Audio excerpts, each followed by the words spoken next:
Outlet पर होगा आपके सारे फिजिक्स के इंस्टीट्यूट मैथ्स और उसका सफाया। बस अपने फोन से क्वेश्चन की फोटो खींचो, क्रॉप करो और तुरंत वीडियो सोल्यूशन पाओ। डाउनलोड कीजिए डाउटनेट ऐप अभी या फिर व्हाट्सएप कीजिए अपने डाउट्स 8 400 400 400 पर। इस सवाल में हमसे कहा गया है कि when we use common salt, मतलब कि NaCl या CaCl2 को जब हम यूज़ करते हैं तो इसको हम यूज़ कर रहे हैं to clear snow on the road.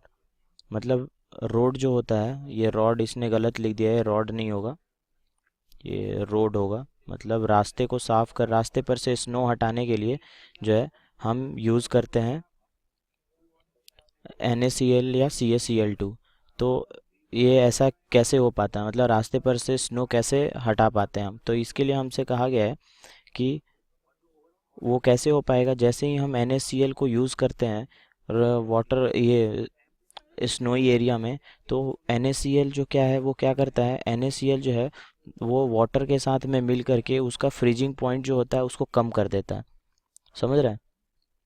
उसका फ्रीजिंग पॉइंट जो होगा, मतलब कि इनिशियली हम जानते हैं कि वाटर जो होता है वो 0 डिग्री सेल्सियस पे फ्रीज कर जाता है। लेकिन जब इसके साथ में कोई NaCl हम डाल देते हैं, NaCl या CaCl2, तो ये यहाँ पे क्या करता है कि वाटर का जो फ्रीजिंग पॉइंट है उसको क्या करता है, उसको और डिक्रीज कर देता है। ठीक है। तो वाटर जो है 0 डिग्री सेल्सियस या उससे कुछ टेम्परेचर लो तक एक रेंज होगा, उस टेम्परेचर तक वो फ्रीज नहीं कर पाता, यानी वाटर जो है वो वाटर लिक्विड फॉर्म में ही रहता है।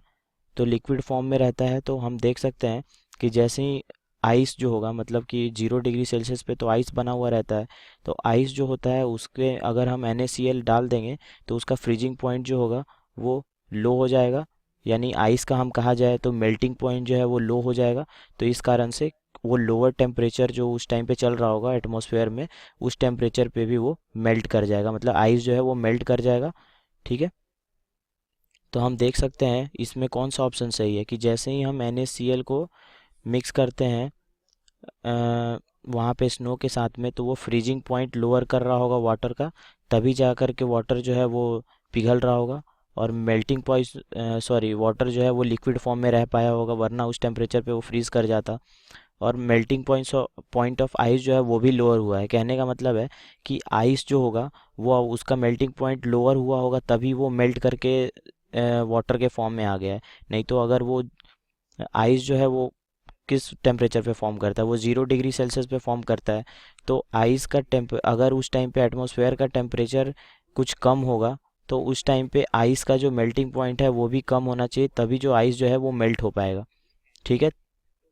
तो ये सी स्टेटमेंट जो है ये इसको अच्छे से डिफाइन कर रहा है कि ice melt at temperature of atmosphere present at that time, मतलब उस टाइम पे जो एटमॉस्फेयर में टेम्परेचर होगा उस टेम्परेचर पे आइस जो होगा वो मेल्ट करना चाहिए। ठीक है। तो इससे हम देख सकते हैं कि ये तीनों कंडीशन जो वो सही है, तो हमारा डी जो होगा, ऑल ऑफ दीज जो होगा, ये हमारा आंसर होगा। ठीक है। Thank you.